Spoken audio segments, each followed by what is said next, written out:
والانقياد له بالطاعة.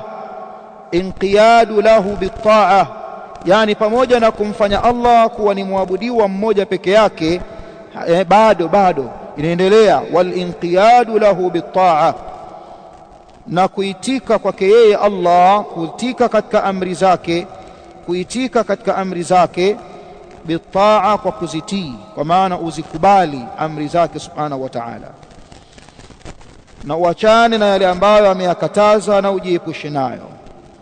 ndio maana alinqiyadu lahu bitaa, takbaluha, ukubali amri zake subhanahu wa ta'ala. na aliposema bitaa, taa wanasema tashmalu fi'la alma'murati wa tarka almanhiyati.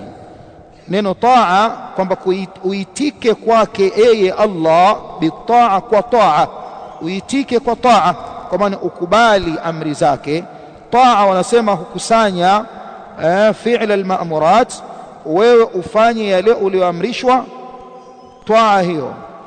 wa tarka almanhiyat, taa pia ni uachane na uliokatazwa.